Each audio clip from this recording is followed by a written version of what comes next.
Hey guys, this is just a quick review on the Samsung Galaxy S3. So first I'm going to go through the specs.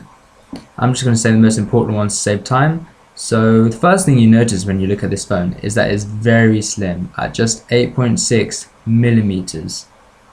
The phone itself is actually quite big with a 4.8-inch Super AMOLED display, which is Penta, and it's actually quite difficult to see the individual pixels, so I don't know why people are complaining that much.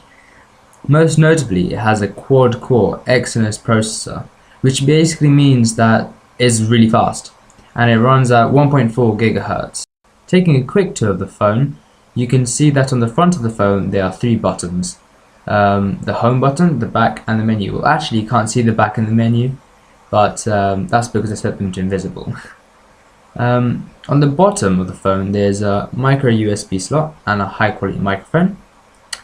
On the top of the phone there is a headphone jack and I believe another microphone over there, and on the right hand side there's a power button, and on the left hand side there is a volume rocker.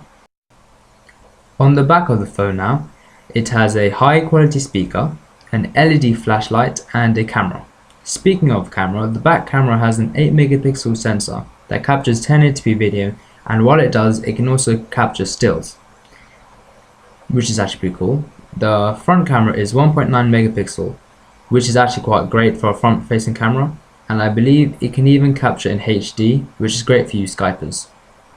In the box now, you receive a standard USB adapter, which is pretty standard. It's not very special in any way, you know, just the micro USB to normal USB. You also get a power adapter, which that USB connects to, and you also get these headphones, which are actually great quality compared to other mobile phone ones. You also get interchangeable earbuds, which is always great. And another thing to mention is that the phone has a great build quality.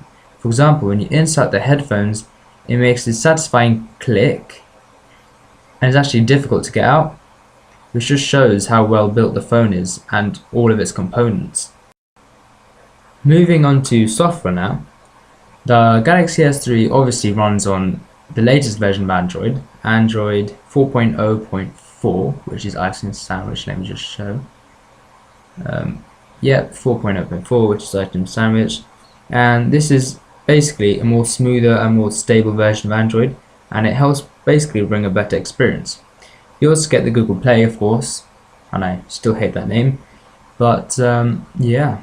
Samsung has also overlaid the little TouchWiz UI interface, which to be honest is actually quite minimal. They haven't changed much, but they've only majorly kind of changed the lock screen and the notification bar, and added pretty cool features too. For example, the lock screen has this nice little water effect, and it's so responsive and actually like never lags, and it's part of Samsung's inspired by nature thing, which I kind of get now. As you can see, you know, from the shape of the phone, everything, it looks like a pebble sort of. The notification bar has also changed. It has these nice little toggles, which is pretty useful, and the launcher has changed a bit too. I mean, it's basically like Ice Cream Sandwich launcher, but it's fast, I would say, and it's just a bit better, in my opinion. Samsung has added many new features in the Galaxy S3, like S-Voice, which is basically a Siri clone. I mean, to give it credit, it can actually do some things that Apple couldn't. For example, open applications and things like that Siri couldn't do, but now it can. Just an example of S-Voice in action. Take out the trash in 15 minutes. Whoops, no, sorry. Stupid.